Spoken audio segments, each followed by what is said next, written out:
Enfoque bíblico. Examinando el mundo en nuestros días a la luz de las Sagradas Escrituras.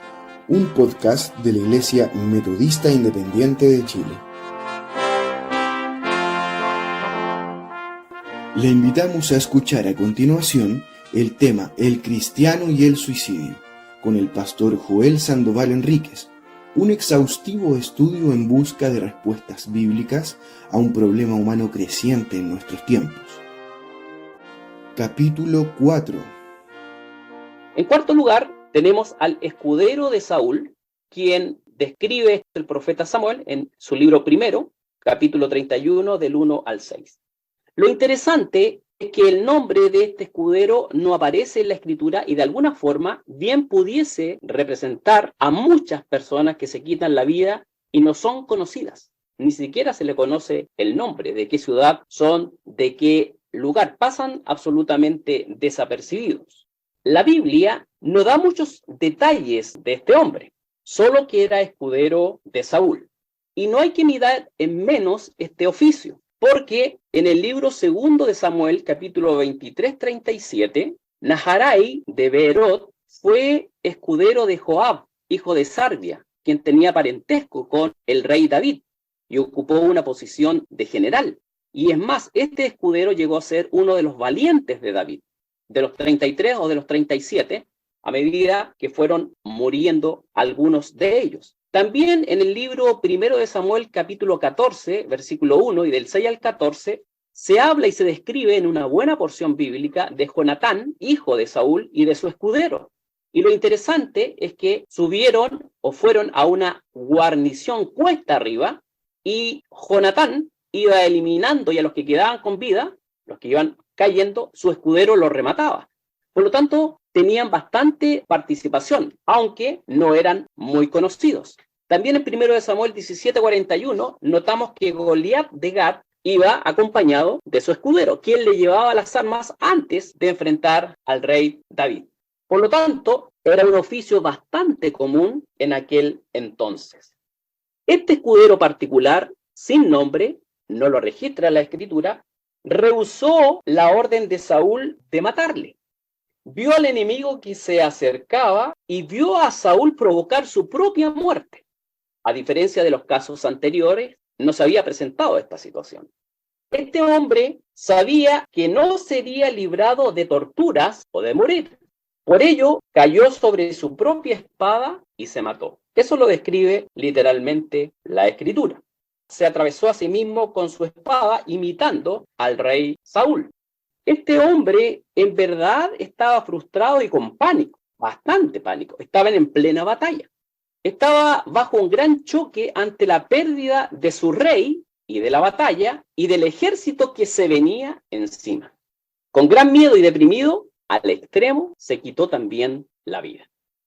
En quinto lugar, tenemos otro caso que es bastante desconocido por el pueblo cristiano, pero es un caso interesante. El caso de Aquitofel, descrito en el libro segundo de Samuel, libro de historia, capítulo 15, del 12 al 34, capítulo 16, del 15 al 23 y capítulo 17, del 1 al 23. Aquitofel fue el asesor de confianza, el consejero principal del rey David durante una época. Actuaba como su secretario de Estado dando su buen consejo.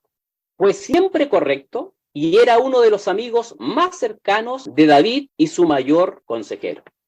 De hecho, hay un salmo que hace referencia, Salmo 41, donde se hace una referencia de quien comía con el pan, y esto también se utiliza para Jesucristo y Judas Iscariote como profecía. Era de tanta confianza que cuando le traicionó, fue un golpe muy duro para el rey David, muy duro. Cuando Absalón, hijo de David, cuando Absalón se rebeló y temporalmente tomó el reino de David, Aquitofel, en vez de ser leal a David, se fue con él. Había sido un enemigo secreto de David todos estos años. Pero también hay una razón interesante que generalmente es desconocida. Aunque había sido buen consejero, lo había hecho de alguna forma para asegurar su posición. Nunca había perdonado a David por su pecado. ¿Y por qué? Uno se puede preguntar. el pecado contra Urías y Batseba, pues Achitofel fue abuelo de Batseba. Llegó a ser uno de los consejeros de Absalón, muy preparado, muy asertivos sus consejos. Y este rehusó a Absalón un plan que habría traído victoria cierta a Absalón y a los suyos contra David, por uno que traería seguro fracaso. Cuando Achitofel vio que su plan había sido rechazado, sabiendo que David ganaría y que a su regreso sería expuesto y castigado, fue a su casa y se ahorcó. La forma. Dejó todo previamente ordenado. Esto es bastante interesante lo que hizo Achitofel. Todo lo dejó ordenado y luego se ahorcó. Motivos. Fue rechazado, estaba frustrado y deprimido. La envidia y el orgullo estuvieron presentes en su corazón al verse desplazado por el consejo de Uzi sobre el consejo de Achitofel frente a Absalón. Estaba lleno de temor al contemplar el futuro. Sabía lo que le esperaba. Había traicionado a uno de sus mejores amigos, en este caso el rey David. Escogió morir antes que vivir, mostrando menos coraje para la muerte que para la vida, pensando que ésta no valía la pena. En sexto lugar, tenemos a Zimri, también otro nombre desconocido para la mayoría de los creyentes en cuanto a este aspecto, basado en Primero de los Reyes, capítulo 16, del 8 al 20. Zimri fue un capitán bajo el reinado de Ela, uno de los tantos reyes de Israel, el reino del norte. Este hombre, este capitán, conspiró contra el rey Ela y estando Ela borracho, le mató a él junto a sus hijos. Luego se declaró a sí mismo rey y reinó por 7 días, uno de los periodos más cortos del reinado en Israel. Cuando el ejército supo lo que había ocurrido, vinieron contra él y al ver la batalla perdida, encerrado en el palacio le prendió fuego, donde murió incinerado. Motivos. Zimri tenía un deseo de destruir lo más que fuera posible, aún frente a la muerte. Por eso quemó el palacio. Fue rechazado. El pueblo y el ejército no lo aceptó como rey. Pasó por una depresión extrema. ¿Qué culpa y remordimiento habrá sentido al ver dado muerte al rey y a sus hijos? Absolutamente para nada. Además, enfrentaba una muerte segura y escogió la manera de quitarse la vida. Estos 6 casos mencionados ocurren dentro de estos 1500, 1600 años en el Antiguo Testamento. Y el 7º caso lo encontramos en el Nuevo Testamento y es uno de los casos más conocidos, que es el de Judas Iscariote, basado en Mateo 27, del 1 al 8. Judas Iscariote, después de haber traicionado al Señor Jesucristo por 30 piezas de plata, fue rechazado por los sumos sacerdotes y los ancianos. Con gran culpa y remordimiento indescriptible, salió y se ahorcó. Y dice el libro de los Hechos que sus entrañas se reventaron cuando concretó este acto. Notemos que Judas difiere de todos los demás casos, de los 6 anteriores, pues estaba bajo el completo control del diablo.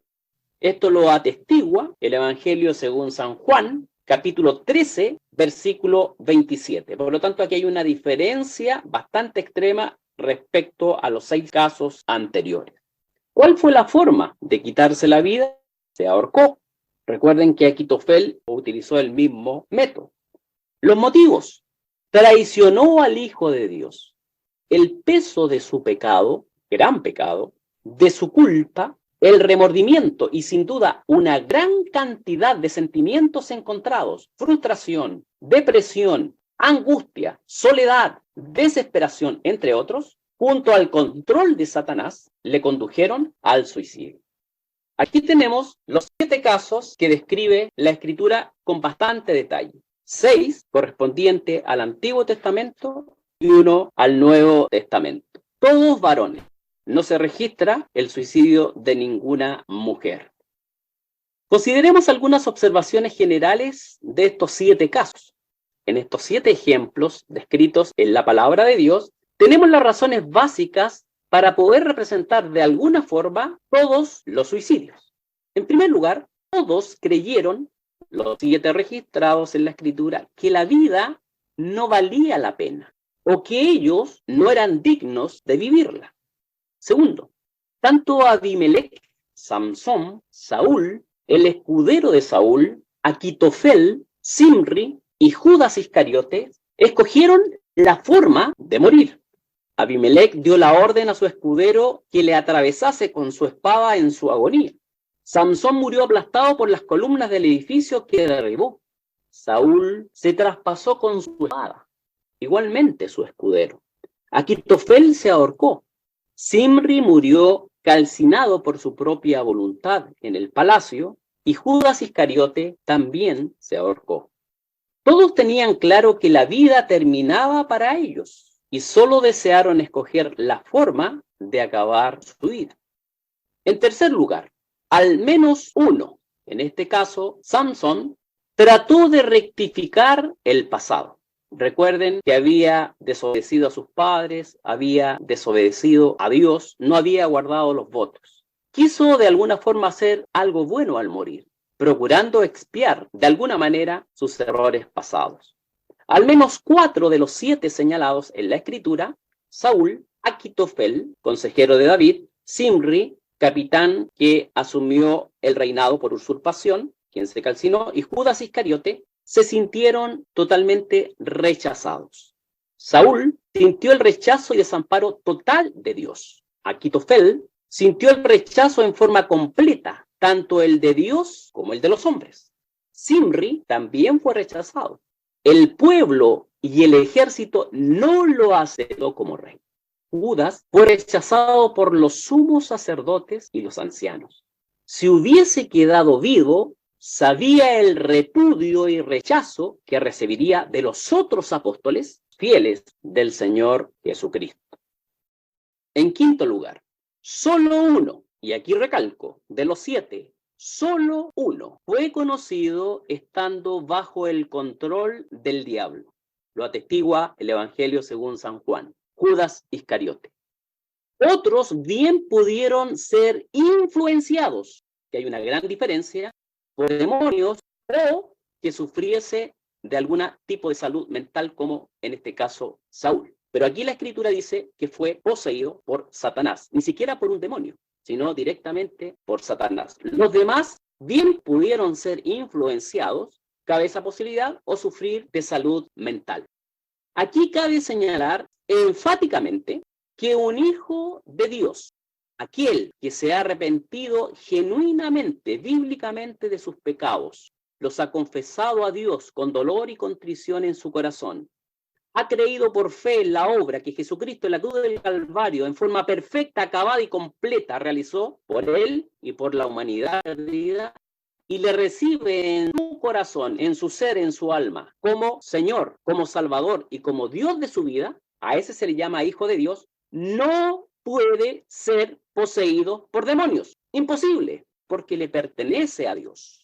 Pero sí puede ser inducido o inducida por la naturaleza carnal que aún tenemos en nosotros, la sociedad del sistema mundo con sus estándares, con sus modas, y Satanás y sus huestes, a que cometamos todo tipo de pecados. No somos inmunes a ello. En sexto lugar, podría considerarse al rey Saúl en determinado periodo de su gobierno con algún desorden mental, porque se comportaba de una forma y sabía que estaba haciendo mal, pero después se comportaba de otra forma, y esto fue reiterativo vez tras vez cuando intentaba matar a David. Comparto esta posibilidad plenamente, y bien podríamos llamarlo en esta época un tipo de trastorno bipolar, o algunas alucinaciones, o algún tipo de demencia, o algún tipo de depresión severa. No importa cuál sea el caso, sí tenía algún desorden mental. Sin dejar de lado, y recalco y enfatizo eso, sin dejar de lado el aspecto espiritual. No lo podemos separar porque un ser humano es íntegro. En este caso, fundamental en la relación con Dios, porque hay responsabilidad moral, aunque haya una enfermedad detrás. En séptimo lugar, también importante, uno y solamente uno, Samsón, fue un verdadero creyente, ya que su nombre, ¿por qué lo puedo decir tan categóricamente?, se haya registrado entre los héroes de la fe descritos en el Hebreos 11. Hebreos 11:32 señala: ¿y qué más digo? Porque el tiempo me faltará contando de Gedeón, de Barak, de Samson, de Jefté, de David, de Samuel y de los profetas. Algunas personas dentro del pueblo cristiano y también personas que no tienen a Cristo en su corazón pudiesen pensar que el suicidio es el pecado imperdonable del cual ha podido escuchar en más de una oportunidad. Por supuesto, no teniendo ningún asidero bíblico en las Sagradas Escrituras, puesto que no es así. Los que creen esta idea señalan que esto se debe a que la persona que lo comete no vive para confesar su pecado y así muere con un pecado no confesado. Y este es un gran problema para creyentes del mundo entero. ¿Qué pasa si justo en el momento que viene Cristo no he confesado un pecado que cometí? O si justo en un momento el Señor o Dios me quita la vida y no alcancé a confesar un pecado cometido. Estas preguntas a algunos creyentes les atormentan. El pecador que se ha arrepentido bíblica y genuinamente y ha sido justificado por la fe en Jesucristo, justificado pues por la fe, Romanos 5:1 señala, tenemos presente paz para con Dios por medio de nuestro Señor Jesucristo. El pecador creyente que se ha arrepentido y ha creído ha sido, además de redimido, salvado, adoptado y muchos beneficios que trae la salvación eterna de Jesucristo, ha sido justificado. ¿Qué quiere decir eso? Que es declarado inmediatamente justo delante de Dios. Dios ve a esa persona a través de Cristo, no directamente, y gloria a Dios por ello.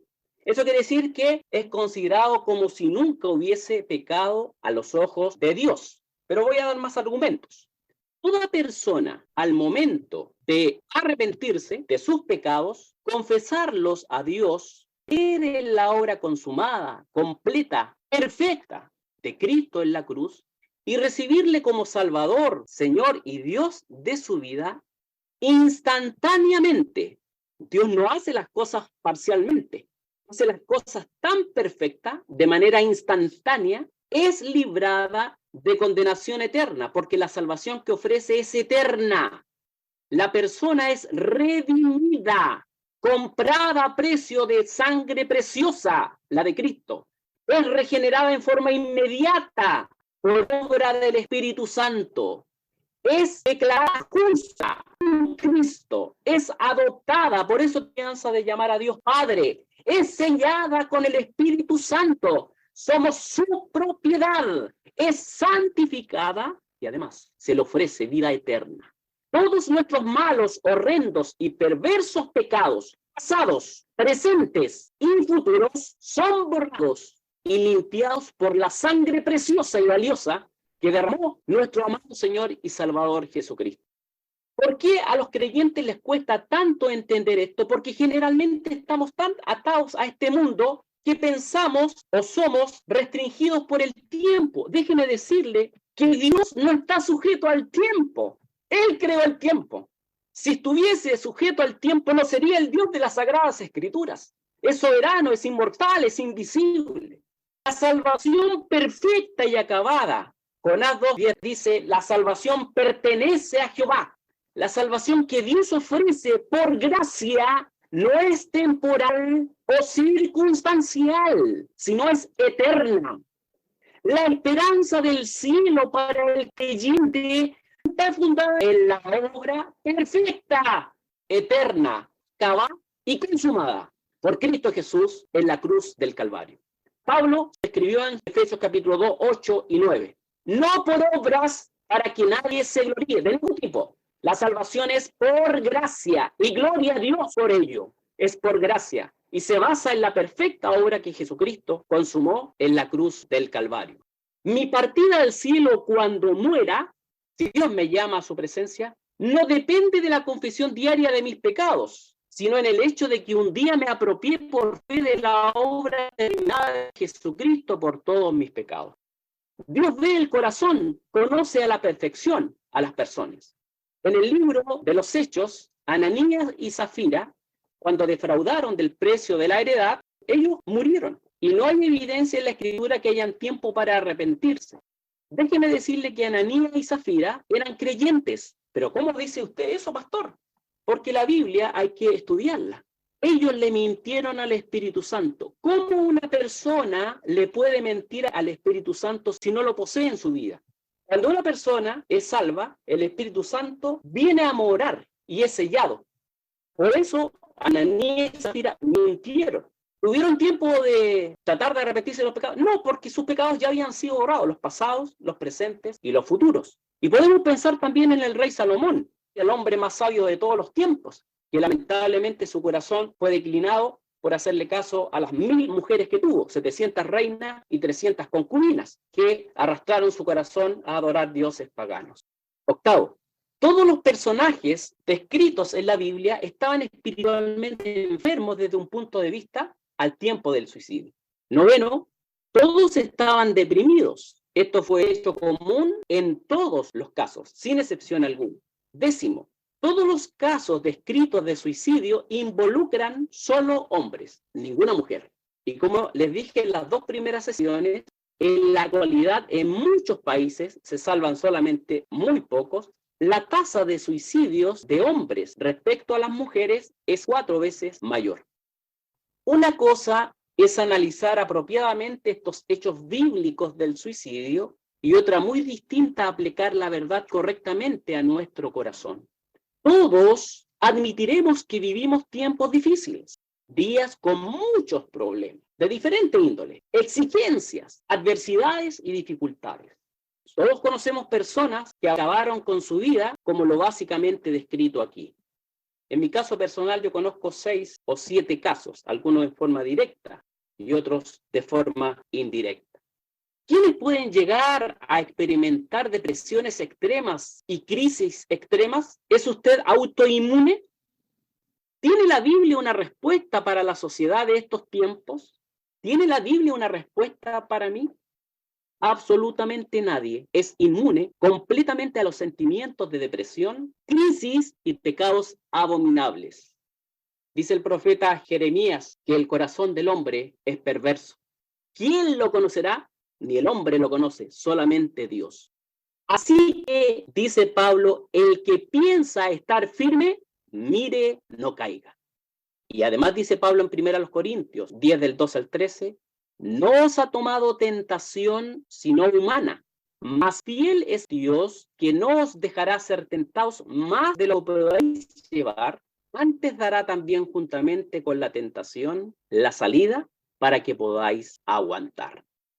¿Qué pasa por la mente de una persona que planifica el hecho de quitarse la vida en un estado de depresión, de angustia y de muchos sentimientos encontrados y sobre todo de mucha negatividad?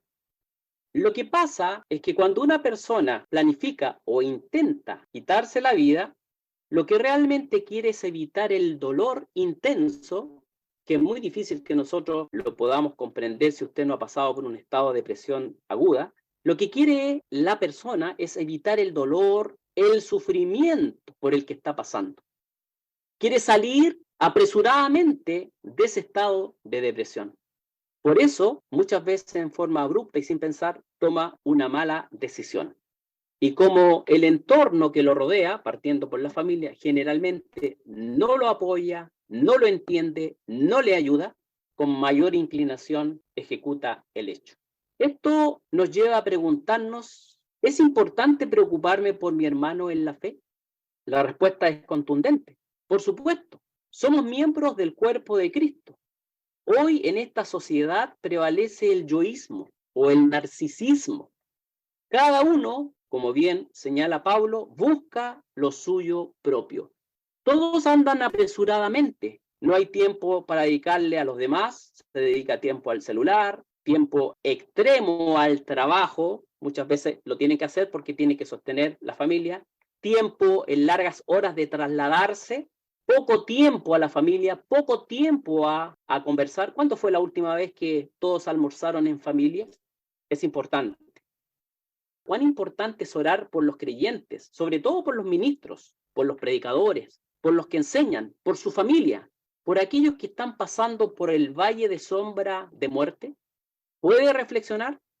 Si alguien no lo ha hecho porque está tan ocupada en lo suyo propio, que tiene la vista desviada de las cosas espirituales porque está aferrada a este mundo, es hora de pedirle perdón a Dios y empezar a orar de rodillas, con deprecación y súplica por sus hermanos en Cristo. ¿Puede evitarse el suicidio? Por supuesto que puede evitarse. Si de alguna forma estoy preparado, si puedo ver ciertas características en una persona que está deprimida, que necesita una palabra de aliento, que necesita oración, que necesita que le comparta la escritura, que le escriba, que haya alguna preocupación, claro que puedo contribuir a que evite tomar esta decisión. Concluimos aquí nuestra edición de hoy de Enfoque Bíblico. Confiamos en que el tema haya sido de la mayor edificación para vuestras vidas. Porque las armas de nuestra milicia no son carnales, sino poderosas en Dios para la destrucción de fortalezas, destruyendo consejos y toda altura que se levanta contra la ciencia de Dios y cautivando todo intento a la obediencia de Cristo. Le invitamos a escuchar el siguiente capítulo de esta serie en nuestro canal de Facebook o YouTube.